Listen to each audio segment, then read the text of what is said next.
L'édito politique sur Europe 1 avec Le Figaro. Bonjour Vincent Trémollet de Villers. Bonjour Dimitri, bonjour Anissa, bonjour à tous. Alors Vincent, à gauche, de plus en plus de voix s'élèvent contre une nomination de Jean-Luc Mélenchon à Matignon. Si par hasard le nouveau Front Populaire emportait les législatives. Hier c'était Fabien Roussel, Lionel Jospin également. François Hollande a même dit au chef des Insoumis de se taire. Est-ce que Jean-Luc Mélenchon ne serait pas en train de devenir un boulet pour son camp ? Vous avez remarqué, Dimitri, ça devient une habitude dans cette campagne de demander à son chef de se taire. C'est ce que fait la majorité avec Emmanuel Macron et c'est ce que fait donc maintenant le nouveau Front Populaire avec Jean-Luc Mélenchon. Le problème est que le premier est président de la République et que dans son camp, tout procède de lui. Et même chose avec le second, qui n'est fort heureusement pas chef de l'État, mais qui est la matrice de ce nouveau Front Populaire. Avant d'être un boulet pour son camp, Jean-Luc Mélenchon en est le moteur. Un moteur encrassé par ses impulsions tyranniques, par son obsession anti-israélienne, par sa rage révolutionnaire, par son alliance avec les indigénistes, mais un moteur qui fonctionne. François Hollande et tous les pseudo-modérés de cette coalition doivent se rendre à l'évidence.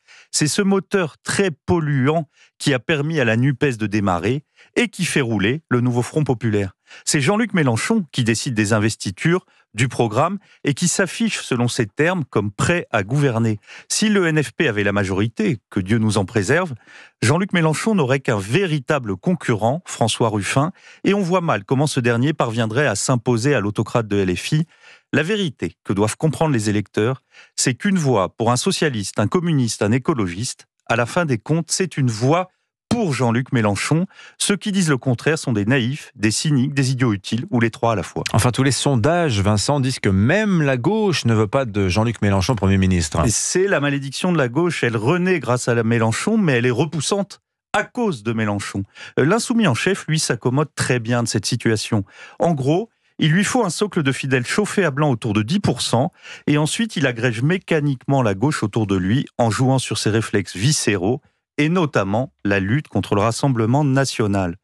Tu combattras Le Pen de toutes tes forces, de toute ton âme et de tout ton esprit. C'est le premier commandement de l'électeur de gauche, celui qui autorise les alliances contre nature, les indulgences coupables et finalement les compromissions déshonorantes.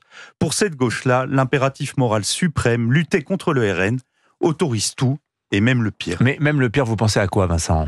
Il y aurait une infinité d'exemples, mais le plus récent, c'est cette tribune hallucinante parue dans Le Monde à la fin de la semaine dernière.